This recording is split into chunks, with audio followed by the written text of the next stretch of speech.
امام جعفر صادق رضی اللہ تعالیٰ عنہ سے ایک شخص نے پوچھا حضور میں دین کی خدمت کرنا چاہتا ہوں، تبلیغ کرنا چاہتا ہوں، کوئی طریقہ بتائیں۔ بہت سارے لوگ ہیں آج کل جو یہ چاہتے ہیں کہ جناب مجھے نہ کوئی آپ نسخہ بتائیں، کوئی سلیقہ بتائیں، میں دین کا کام کرنا چاہتا ہوں، دعوت خیر دینا چاہتا ہوں، کوئی طریقہ بتائیں۔ تو سیدنا امام جعفر صادق رضی اللہ تعالیٰ عنہ فرمانے لگے آسان طریقہ ہے، اور بغیر کسی فلسفے کے، بغیر کسی الجھی ہوئی گتھی کے سلجھی ہوئی بات ہے، بالکل طے۔ تو دین کی تبلیغ کرنا چاہتا ہے؟ اس نے کہا۔ تو فرمانے لگے بڑا آسان نسخہ ہے، اگر تو دین پھیلانا چاہتا ہے، تبلیغ کرنا چاہتا ہے، تو دین پر عمل کرنا شروع کر دے۔ عمل کے بڑے اثرات ہوتے ہیں۔ عمل، وہ حضرت باجید بستامی فرمایا کرتے تھے جس نے ہماری خاموشی سے کچھ نہیں سیکھا وہ ہماری تقریر سے کیا سیکھے گا۔ یہ جو عمل ہوتا ہے یہ اتنی بڑی خاموش تبلیغ ہے، اتنی بڑی۔ امام جعفر صادق فرمانے لگے تو عمل کر، وہ تیرا عمل کرنا۔ آپ پڑھیں گھر میں نماز، آپ کے بچوں کو شوق ہو جائے گا۔ آپ کھولیں گھر میں قرآن مجید، آپ کے بچوں کا دل لگ جائے گا۔ آپ بیٹھے تسبیح لے کے کہ آج میں نے آدھا گھنٹہ محبوب کی بارگاہ میں درود و سلام عرض کرنا ہے، بچوں کی طبیعت لگ جائے گی۔ عمل جو ہوتا ہے اس کا فیض بٹتا ہے، نیکی میں آگے بڑھنے کی جد و جہد، کوشش کرنا کہ میں ذرا خیر کے کام میں آگے نکلوں۔ کیا کہا حضرت عمر نے؟ کبھی ہم سنتے ہیں باتیں، کبھی اس کی گہرائی میں اترو نا۔ سیدنا فاروق اعظم فرماتے ہیں میری ساری عمر دوڑ لگی رہی ہے کہ میں ابو بکر صدیق سے نیکیوں میں آگے نکل رہا، ساری زندگی میری دوڑ رہی، جد و جہد رہی کہ میں ابو بکر صدیق سے آگے۔ 2.5% زکوٰۃ ہے، عمر کہتے ہیں میں 50% لے کے آیا تھا، لیکن میں 50% پہ پہنچا تھا تو ابو بکر 100% پہ پہنچ گئے تھے، وہ سارا ہی لے آئے تھے۔ میری دوڑ رہی، یہاں بھی دوڑ ہے، میری عزت کرو، میرے آنے پہ کھڑے ہو جاؤ، معاذ اللہ میرا اکرام کرو، میں فلاں صاحب ہوتا ہوں، قبیلے میں، برادری میں، سوسائٹی میں، سماج میں یہ نام رکھتا ہوں، میں فلاں سیاسی، سماجی، فلائی، رفائی تعارف رکھتا ہوں، میرا فلاں معاملہ ہے۔ یہ اس مزاج میں دوڑ لگ گئی، اس طبیعت کی دوڑ لگ گئی، مجھے بھی مانا جائے، مجھے بھی گنا جائے، مجھے بھی شمار کیا جائے، میرا بھی نام ہو جائے، مجھے بھی عدلوں میں رکھا جائے، قرب والوں میں میرا بھی تذکرہ کیا جائے۔ جو دوڑ ہمیں بتائی اور سکھائی گئی تھی اس دوڑ میں ہم شریک کیوں نہیں ہوتے؟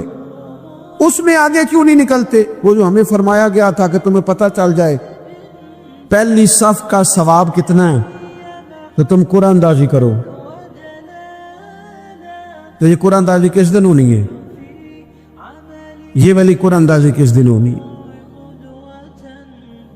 لیکن وہ قرآن اندازیاں تو ہو رہی ہیں عمرے کے ٹکٹ کی، اتنے عمرے کے ٹکٹ، اتنے عمرے کے، اچھی بات ہے، اس کی بھی کوئی مخالفت نہیں، لیکن جو کام جس میں آگے بڑھنا تھا، جس میں جد و جہد کرنی، جس میں دوڑنا تھا، اس میں کاوش کرنی تھی، اس میں تو ہم پیچھے ہیں۔ زندگی اتنی تیزی سے گزر رہی ہے، آپ یقین کریں پیچھے پلٹ کے دیکھتے ہیں تو پتہ ہی نہیں چلتا کتنے سال بیت گئے۔ بھی ایسے لگتا ہے کل ہی تو بھی داخل کرایا تھا گھر والوں نے اسکول میں، ابھی اگلے دن کی بات ہے دارالعلوم میں داخل ہوئے تھے اور اتنے سال بیت گئے، اتنا وقت گزر گیا۔ ہم عجیب مزاج کے لوگ ہیں، یہ چاہتے ہیں کہ ہمارے بچے بڑے ہو جائیں، یہ نہیں چاہتے کہ ہم بوڑھے ہو جائیں۔ دیکھیں اگر بچے بڑے ہوں گے تو لازمی نتیجہ ہے کہ ان کے بڑے، لیکن ہم دونوں باتوں میں اپنا مزاج رکھتے ہیں، بچے بھی بڑے چاہیے ہمیں اور ہم خود بھی اپنے آپ کو بوڑھا تسلیم کرنے کو تیار ہے۔ ماشاءاللہ جی میرا بیٹا جوان ہو گیا، تو جناب آپ کیا ہو گئے؟ اب آپ بھی تو بتائیں نا، آپ کہاں پہنچ گئے؟ وہ کیا دور تھا جب کہتے تھے میرے بیٹے کو میرا جوتا پورا آنے لگا ہے۔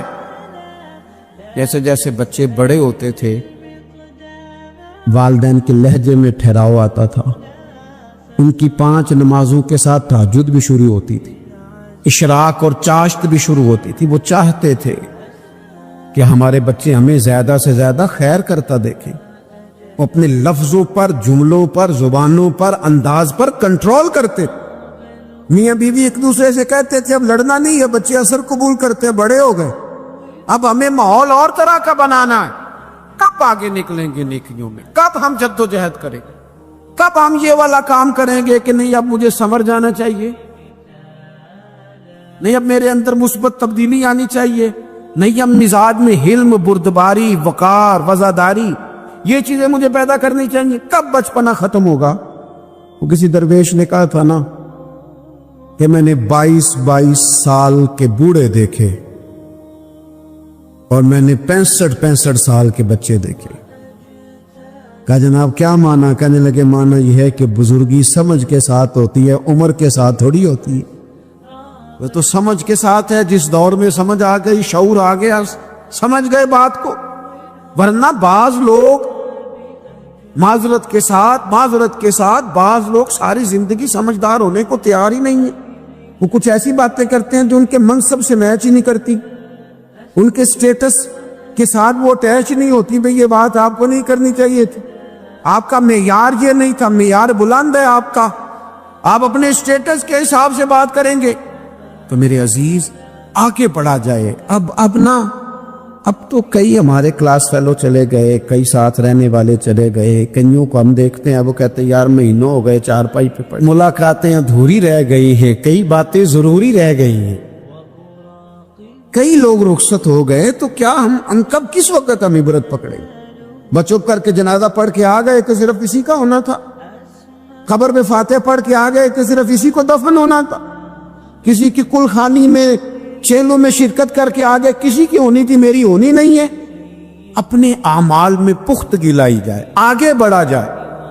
حضرت جابر ابن عبداللہ رضی اللہ تعالیٰ عنہ فرماتے میں نے میدان احد میں ایک صحابی کو دیکھا کھجور کھا رہے تھے۔ کتنا ٹائم لگتا ہے کھجور کھانے میں؟ گوشت کی بھری ہوئی پلیٹ نہیں تھی ان کے سامنے کہ ساری خالی ہونے میں دیر لگے، کھجور کھا رہے تھے، بخاری شریف ہے۔ اور کھجور کھاتے کھاتے کریم محبوب علیہ السلام کی عالی مرتبت بارگاہ میں عرض گزار ہوئے یا رسول اللہ اگر آج میں شہید ہو جاؤں تو کہاں جاؤں گا؟ تو حضور نے فرمایا جنت میں۔ حضرت جابر ابن عبداللہ فرماتے ہیں وہ بات انہوں نے سنی تو وہ جو کھجور کھا رہے تھے وہ باقی کے منہ سے نکال دی۔ کیا معنی؟ کہیں کھجور کھاتے کھاتے دیر نہ ہو جائے، کہیں دیر نہ ہو جائے۔ وہ کھجور نکال دی اور میدان میں اترے اور وہ لڑے اور انہوں نے جد و جہد کی اور وہ اسلام کا نام لے کر ڈٹ گئے، رسول اللہ صلی اللہ تعالی علیہ وسلم کے پیغام پر کھڑے ہو گئے، اللہ نے انہیں شہادت عطا کر دی۔ انہوں نے کھجور کھانے کا وقت بھی انتظار نہیں کیا کہ کہیں لیٹ نہ ہو جائے۔ کیا معنی ہے؟ کھجور کھانے سے پہلے پہلے اللہ نے انہیں جنت عطا فرما دی۔ ہمارا تو جناب وہ میرا پروگرام بن گیا، بس میں حج کر رہا ہوں، پھر اس کے بعد میں نے ولی اللہ ہو جانا۔ بھائی یہ بچوں کی شادی ہو جائے، تھوڑے سے کام ہے، میں پھر مسجد نہیں ہوں۔ بھائی دلی تو بڑی دور ہے، دلی دور ہے۔ یہ آپ جو باتیں سنا رہے ہیں یہ تو لمبی ساری بات ہے، یہ تو کام شروع کر دینا چاہیے تھا، اس پر تو عمل شروع کر دینا، روکا کس نے؟ آپ بچوں کے بیاہ بھی کریں لیکن ساتھ حضور کی بارگاہ میں درود و سلام بھی پیش کریں۔ آپ ڈیوٹی پہ بھی جائیں، رزق حلال بھی کمائیں، پر اگر رب توفیق دینا تو سویرے اٹھ کے کسی پارہ قرآن مجید کا تلاوت بھی فرمائیں، اپنے آپ کو آراستہ پیراستہ کریں، نیکیوں کے ساتھ جد و جہد کریں۔ اگر اللہ تبارک و تعالیٰ نے رزق حلال دیا ہے، اللہ کی راہ میں خیر کے ساتھ بانٹنا ہے، پھر اس میں جلدی کریں، پھر دیر نہ کریں۔ جوانوں اس طرح سیر کرنے کا عمر جوانی ہے نا،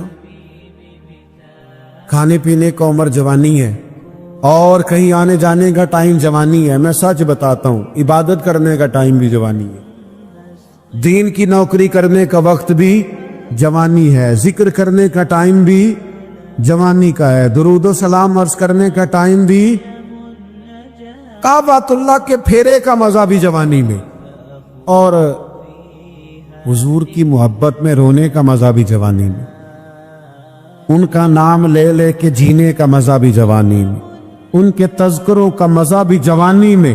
عشق لگا سی کھیڈاں کھیڑ دینوں تے مینوں کھیڈاں پل دیاں پل گئیاں، میں کجل پایا سی یار دے ویکھنے نو، پھر او دی یاد وچ روندے ای ڈل گئیاں۔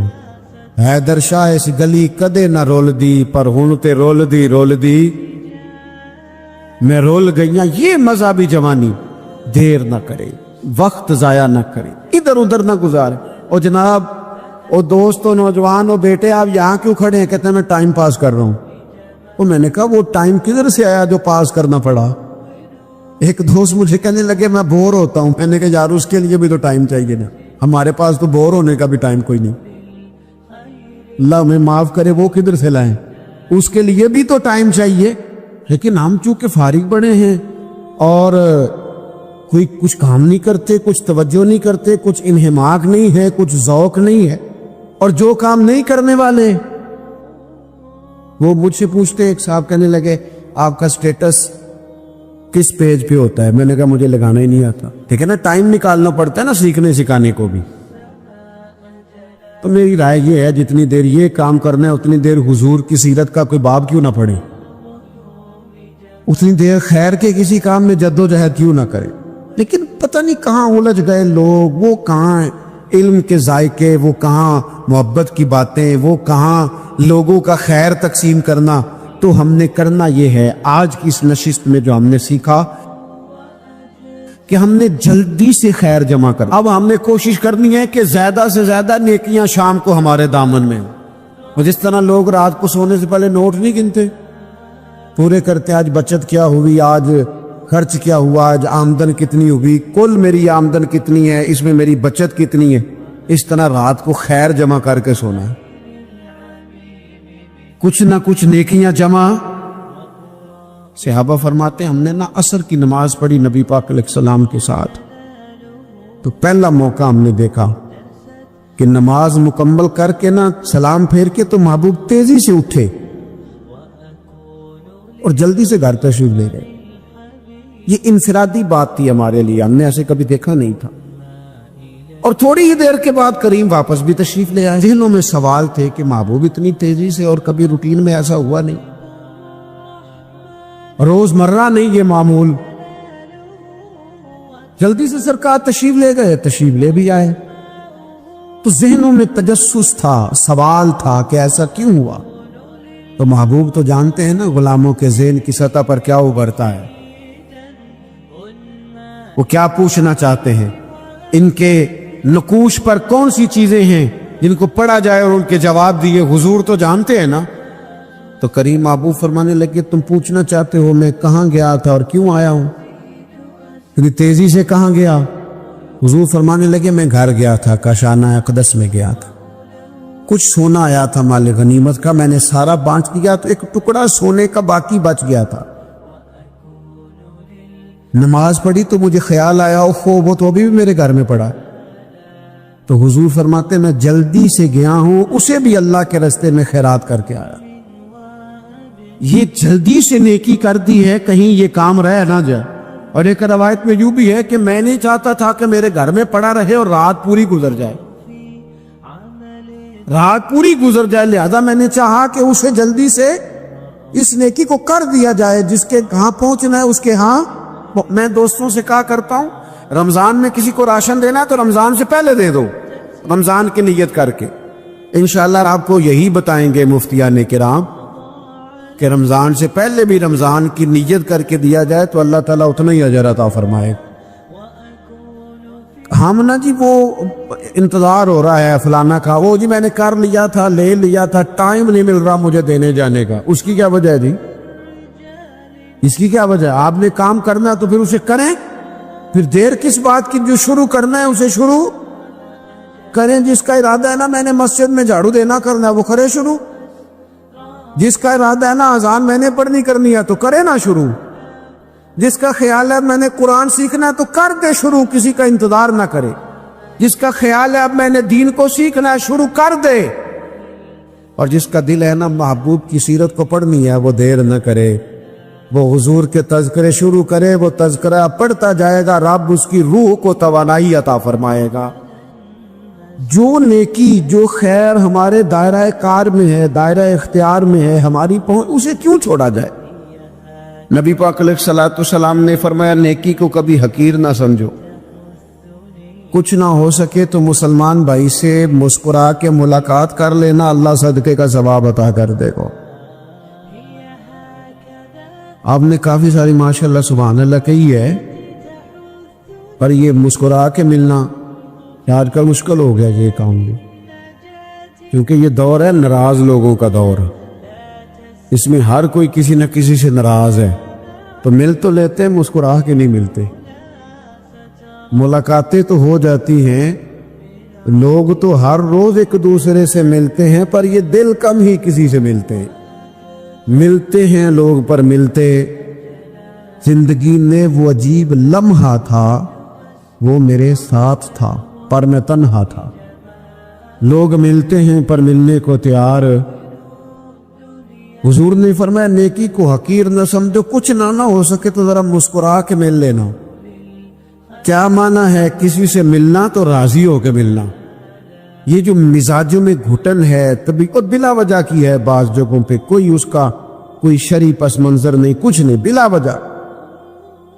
نیکیوں میں ذرا جد و جہد کی جائے، کوشش کی جائے، حصول حسنات میں کوشش کی جائے۔ ہم نہ بڑے سست ہیں، دنیا کے معاملے میں چست ہیں اور خیر کٹھی کرنے میں سست ہیں۔ جلد از جلد آپ دیکھیں ہمارے بزرگوں نے بہت زیادہ کام کیا، بہت زیادہ۔ اس کی وجہ یہ تھی کہ وہ دوسروں کے کام پہ نہیں توجہ دیتے تھے، اپنے کام پہ توجہ دیتے۔ آج کل ہمارا یہ مسئلہ ہے کہ ہم نیکی اس لیے نہیں کر پاتے کہ ہماری اپنے کام پہ توجہ کم ہوتی ہے، دوسرے پہ زیادہ ہوتی ہے۔ نتیجہ کیا نکلتا ہے؟ دوسرے کئی دفعہ آگے نکل جاتے ہیں، اور ہم جو بھی منصوبے بنا رہے ہیں، پروگرام طے کر رہے ہیں، وہ معاملہ پیچھے رہ جاتا ہے۔ تو زندگی میں جلد از جلد خیر جمع کرنے کی کوشش کرنا۔ جلد از جلد امام بخاری کی عمر 62 سال ہوئی ہے، اور قرآن مجید کے بعد وہ صحیح ترین کتاب امت کو دے گئے۔ کو بہت لمبی عمر نہیں، 62 سال عمر مبارک پائی۔ کتنا ہمارے بزرگوں نے کہا، حضرت عمر بن عبدالعزیز کی عمر 39 سال ہوئی، پوری 40 نہیں۔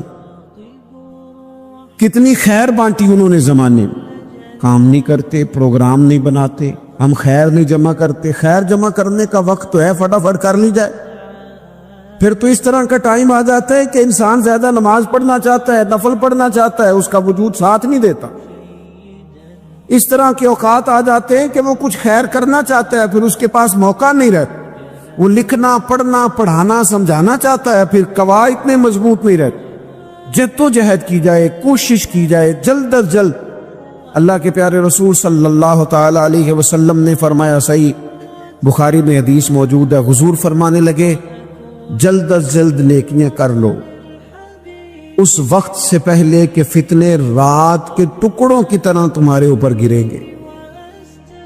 حضور فرمانے لگے وہ ایسا سخت وقت آئے گا کہ بندہ صبح مومن ہوگا تو شام کافر ہو جائے، شام مومن ہوگا تو صبح کافر ہو جائے۔ اور فرمایا لوگ دنیا کے بدلے اپنا دین بیچ ڈالیں گے۔ اس سے پہلے نیکی کر لو، قبل اس کے کہ الجھا دیا جائے، ذہنوں کو پریشان کر دیا جائے۔ کئی جگہ مسائل نہیں بنا دیے گئے، وہ چھوڑو دی یہ تو نفل ہے، چھوڑو دی یہ تو غیر مؤکدہ ہے۔ اعلیٰ حضرت فاضل بریلوی فرماتے ہیں جو نفل چھوڑتا ہے نا، ایک وقت آتا ہے سنت کے ترک کرنا شروع کر دیتا ہے، اور تارک سنت ایک وقت آتا ہے کہ واجبات کو چھوڑتا ہے، چونکہ وہ سیلاب اچانک نہیں آیا کرتے۔ پہلے چھوٹا سا سوراخ ہوتا ہے، دریا کے کنارے چھوٹا سوراخ ہوتا ہے، بند نہ کیا جائے تو بڑا ہو جاتا ہے، پھر اور بڑا ہو جاتا ہے، پھر وہ سیلاب بن جاتا ہے۔ کیا ہوتا ہے کہ جب ہم دیر کرتے ہیں، آپ دیکھ لیں دنیا داری میں لوگ کتنے آگے نکل گئے، کتنے دنیا داری کی جو چیزیں آئیں وہ غالب ہو گئیں۔ میں آپ سے پوچھ رہا ہوں جتنے لوگوں کے پاس موبائل ہیں اتنے لوگ نمازی بھی ہیں؟ موبائل بعد میں آ کے غالب ہو گیا سب پہ، اور نماز آپ یہ ایوریج نکالے نا، جتنے لوگ فیس بک پہ ہیں اتنے لوگ دینی تعلیم کے میدان میں بھی ہیں، پڑھنے پڑھانے کا مزاج بھی رکھتے ہیں۔ جتنی نصیحتیں کرنے میں آج لوگ نکلے ہوئے ہیں، کیا اتنی خیر بھی دنیا میں بٹ رہی؟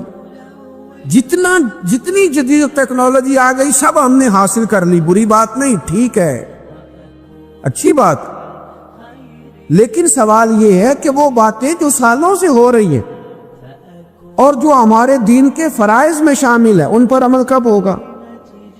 اور یہ بہت سارے لوگ ہیں نا دعوت دیتے ہیں کہ آپ تشریف لائیں، اس جگہ پہ آ کے کچھ بات کریں، تو میں دوستوں سے کہتا ہوں تقریریں تو اب بڑی سن لی لوگوں نے، تو زمانہ ہو گیا تقریریں کرتے سنتے، سوال تو یہ ہے کہ جو سنا ہے اس پر عمل کس دن کرنا ہے؟ وہ پہلا قدم جو عمل کا ہے وہ کس دن اٹھانا ہے؟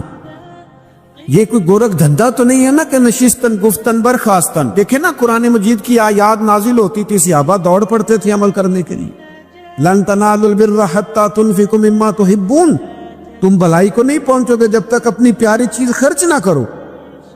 تو یہ آیت ہم نے بھی سنی ہوئی ہے، میں آپ سے ہاتھ نہیں اٹھواتا، آپ خود اپنے آپ سے پوچھیں، میں اپنے آپ سے پوچھتا ہوں کب پیاری چیز لا کے خرچ کی ہم نے اللہ کے راستے میں؟ لیکن جب نازل ہوئی تھی تو عبداللہ ابن عمر کو گھوڑا پیارا تھا، انہوں نے فوراً لا کے پیش کر دیا تھا۔ حضرت ابو طلحہ انصاری کو باغ پیارا تھا، انہوں نے فوراً لا کے حضور کی بارگاہ میں پیش کر دیا تھا۔ ہم کب یہ کام کریں کہ ہم سن رہے ہیں، ہمیں آتی ہے، ہم آگے بڑھا رہے ہیں، لیکن جلدی سے صحابہ کا یہ مزاج تھا کہ جیسے ہی ان تک خیر پہنچی انہوں نے عمل کر کے دکھایا، جیسے نصیحت ملی اس نصیحت پر وہ عامل ہو گئے۔ ایک بڑی نیک خاتون ہے، پاک باز ہے، حضور علیہ السلام کی بارگاہ میں حاضر ہے، تو انہوں نے صرف اتنا لفظ کہہ دیا کہ یہ فلانی بی بی کا قد چھوٹا ہے، حالانکہ یہ کوئی بڑی بات نہیں، لوگ کہہ دیتے ہیں، اور ہمارے ہاں تو جب کوئی تنقید کرنے پہ آتا ہے تو جو من میں آتا ہے کہہ دیتا ہے، یہ جی اس بی بی کا قد چھوٹا ہے، اتنے لفظ کہہ دیے۔ تو نبی اکرم صلی اللہ تعالی علیہ وسلم نے فرمایا یہ جو تم نے بات کی ہے نا، اگر تمہارے یہ جملے میں میٹھے پانی والے سمندر میں ڈال دوں تو وہ سمندر کڑوا ہو جائے گا۔ تم نے کسی پر تنقید کی، کسی کے قد پر اعتراض کیا، یہ تعلیم امت کے لیے حضور نے بات ارشاد فرمائی، ورنہ وہ خاتون ان کی تو بڑی عظمت ہے، لیکن رسول اللہ صلی اللہ تعالی علیہ وسلم نے ہمیں بتایا، ہمیں سمجھایا، ہمیں سکھایا کہ تم اپنے بول کی وجہ سے، اپنے لفظوں کی وجہ سے اپنی نیکیاں ضائع نہ کر بیٹھنا، دعوے نہ کرتے پھرنا زندگی میں کہ میں نے یہ کر دیا، میں نے وہ کر دیا، میں نے بڑے انقلاب برپا کر دیے، اور یہ اللہ کا فضل ہے جی، اللہ نے بڑی توفیق دیا جی، ڈیرے پہ بڑے لوگ روٹی کھاتے ہیں جی، دسترخوان میں نے لگایا ہوا ہے جی، فلانے کے ساتھ بھی میں، او بس کر یار، تو کسی کو کیا دے سکتا ہے، یہ دیکھ تو دینے والا تو کریم رب ہے، تو 100 کو دے کے 200 کو دے کے بتاتا ہے، وہ پتہ نہیں کس کس کو عطا فرماتا ہے۔ حضرت ابراہیم خلیل علیہ السلام بغیر مہمان کے روٹی نہیں کھاتے تھے۔ ایک دن مہمان آیا، یہ نبیوں کی شان ہے، پیغمبروں کی شان ہے، ایک دن مہمان آیا تو فرمانے لگے بسم اللہ پڑھ، وہ کسی اور نظریے کا تھا، نہ پڑھ سکا، فرمانے لگے جا کہیں اور روٹی کھا لے، اگر نہیں پڑھتا تو اٹھ کے چلا گیا، تو رب کریم نے فرمایا خلیل کتنی عمر ہو گئی اس بندے کی؟ مالک بوڑھا ہو گیا ہے، فرمایا اس نے کبھی میرا نام نہیں لیا، میں نے تو ٹکر کبھی بند نہیں کیا، میں نے تو نہیں کبھی بند کیا، میں تو دیتا ہوں، عطا کرتا ہوں۔ یہاں لوگ کہتے ہیں جا تیری تنخواہ کاٹی گئی، یہاں لوگ کہتے ہیں جا تیرے اتنے دن کے فلاں معاملات ختم ہو گئے، جا نکل ادھر سے، میں دیکھتا ہوں کون تجھے روٹی پہ رکھتا ہو، بس کر، واللہ خیر الرازقین، رزق دینے والا اور بہتر دینے والا میرا رب کریم ہے۔ اس لیے بڑے جملے نہیں، میرے نبی اکرم صلی اللہ تعالی علیہ وسلم نے فرمایا بے شک بڑے بول اور پوری عادتیں تمہارے نیک اعمال کو اس طرح بگاڑ دیتی ہیں جس طرح سرکہ شہد کو بگاڑ دیتا ہے۔ لہذا میرے دوستو، عمل کرنا ہے پھر اسے چھپانا ہے، کیونکہ جس چیز کو بندہ چھپاتا ہے نا اسے قیمتی سمجھتا ہے۔ میرا دل کرتا ہے میں یہ بات روز کروں، مجھے پیاری بڑی لگتی ہے، روز کروں یہ بات۔ پاک رسول کی پاک اولاد، عزت والے نبی کا عزت والا گھرانہ، امام زین العابدین، اتنے اتنے موٹے موٹے پشت پر نشان تھے، موٹے موٹے، غسل دیا جا رہا تھا تو ساری کمر موٹے موٹے داغ، آج کل پیر کا چہرہ بھی نورانی ہونا بڑا ضروری ہے نا, نورانی ہونا. اور حضرت بلال بھی بڑے ہی پیر ہیں, اگرچہ حبشی النسل ہیں پر بڑے پیر ہیں. لہذا یہ کچھ چیزیں ایسی ہیں جو لوگوں نے اپنی مرضی سے طے کر لی ہیں. اس میں شک نہیں کہ حضور نے فرمایا ہے کہ جسے دیکھ کے رب یاد آئے وہ اللہ کا ولی ہے, لیکن صرف گورے رنگ دیکھ کے رب یاد نہیں آتا, رنگ سانولا بھی ہو پر رب کے انوار برس رہے ہو تو رب یاد آ ہی جاتا ہے. اور میرے دوست, یہ ذرا بات کو سمجھنا اور اسے یاد رکھنا. اتنے موٹے پشت پر نشان غسل دیا جا رہا ہے. لوگوں نے بیٹے سے پوچھا یہ حضرت صاحب کو کیا ہے؟ تو والد وہاں آرام فرمائے ہیں جہاں غسل دیا جا رہا ہے. تو امام باقر رو پڑے, کہنے لگے میرے ابا جی نا اپنی پشت پر تھیلے رکھ کے نا اناج کے. کس کی بات کر رہا ہوں؟ حسین ابن علی کے بیٹے, کربلا میں بچنے والے میرے امام کے ایک صاحبزادے پشت پر بوریاں رکھ کے غریبوں کے گھروں میں پہنچا کے آتے. اور صاحبزادہ صاحب آپ کہاں ہوتے تھے؟ فرماتے میں کہتا تھا میں نہ دے آؤں. فرماتے تھے نہیں, اگر تو دینے چاہے گا اس غریب کا مجھے نام بھی بتانا پڑے گا جس کو میں لنگر دیتا ہوں. یہ میرا اور میرے رب کا راز ہے. میں اس ماڑے بندے کو رسوا کر دوں جس کی صرف بیٹی گئے اسے رسوا کر دوں جو بیچارہ. فرمایا وہ مجھے بتاتے نہیں تھے. بڑھاپے تک پشت پر بوجھ رکھ کے انہوں نے نبی پاک کی امت کے گھروں تک پہنچایا ہے. میرے اسا فرمایا کرتے تھے کسی کی بیٹی کی شادی کرانی ہے پھر خود نہیں شادی پہ جانا. حضور کیوں؟ فرمانے لگے بچی کا باپ تو محسن کے پیچھے ہی بھاگتا رہے گا, خود نہ جانا, بس ٹھیک ہے پیچھے پیچھے رہنا, سامنے نہ آنا, پیچھے. میرے دوست کبھی بھی کوئی بڑا بول نہیں, اس سے نیکیاں. اور پھر ایک اور بات, دل اگر صاف نہ ہو تو بھی مالک نیکیاں قبول نہیں کرتا. پاک ہوئے تے پاک ہی ملدائی تے بنا پاکوں پاک نہیں ملدا. اے سارے وجود دے تون دے نالوں ایک کو تولا ہے ٹکڑا دل دا. یہ جو پاکیزگی ہے نا دل کی, یہ نہ ہو تب بھی نیک اعمال اس کی بارگاہ میں قبول نہیں ہوتے. نیک اعمال کی قبولیت کے لیے دل کا صاف ہونا, کشادہ ہونا, کھلا ہونا یہ بھی ضروری ہے. دل میں بوجھ ہو, عداوت ہو, حسد ہو, لوگوں کے لیے کینہ بھرا ہوا ہو اور اعمال قبول ہو جائیں نہ. اس کریم کے کچھ فیصلے ہیں, وہ اعمال کی قبولیت کے آداب بتاتا ہے. وہ کہتا ہے میری مرضی سے کرو گے تو میں قبول کروں گا. حدیث پاک آپ کو صحیح مسلم میں ملے گی. نبی پاک صلی اللہ تعالی علیہ وسلم فرماتے سوموار اور جمعرات والے دن لوگوں کے اعمال اللہ کی بارگاہ میں پیش کیے جاتے. دو مسلمانوں کے دو بھائیوں کے اعمال رب کی بارگاہ میں پیش کیے جاتے ہیں. اعمال ہیں, نیک اعمال ہے, نیکی ہے, نماز ہے, روزہ ہے, حج ہے, زکوٰۃ ہے, صدقات ہے. وہ نیک اعمال اللہ کی بارگاہ میں جمعرات اور پیر کو پیش کیے جاتے ہیں. رب کریم فرماتا ہے ٹھہر دو ذرا, ان کے اعمال کو روک دو. یا اللہ کیوں؟ فرمائے اس لیے کہ ان کے آپس میں نا دلوں میں نفرت ہے, گھٹن ہے, عداوت ہے. ان کو ذرا مہلت دو, یہ پہلے صلح کر لیں پھر ان کے اعمال بھی قبول کر لیں گے. کہ نہ عداوتیں پالی ہوئی ہیں, اپنے دلوں کے اندر گھٹن پیدا کی ہوئی. اختلاف کہاں نہیں ہوتا, لیکن نفرتیں پیدا کر لینا. کیا جرم کیا ہے بھائی نے, کون سا کفر کر بیٹھے ہیں رشتہ دار, کون سی ایسی بات نکل گئی ہے جو زندگی کے ناطے توڑ کے بیٹھ گئے ہم. رب کہتا ہے نہیں قبول ہوں گے ابھی اس کے اعمال, روک دو جب تک یہ آپس میں صلح نہ کر لے. مسجد میں بھی پابندی سے آؤ, فجر کی جماعت بھی نہیں جھوٹنی چاہیے, جمعے والے دن بھی وقت پہ آؤ. لیکن اگر قبولیت کرانی ہے تو 20 منٹ نکال کے نا اس رشتہ دار کے گھر بھی چلے جاؤ جس سے ناراضگی چل رہی ہے. تھوڑا سا نا ادھر بھی ایک چکر لگاؤ, اس لیے کہ وہ کہتے ہیں قبول ہی تب کرنا ہے. پہلے یہ والا کام کر, لیکن اندر عداوت سے بھرا ہوا ہو, سینہ بھوک سے بھرا ہوا ہو, تو پھر اس کی روشنی میں جو اعمال کیے جائیں وہ قبول نہیں ہوتے.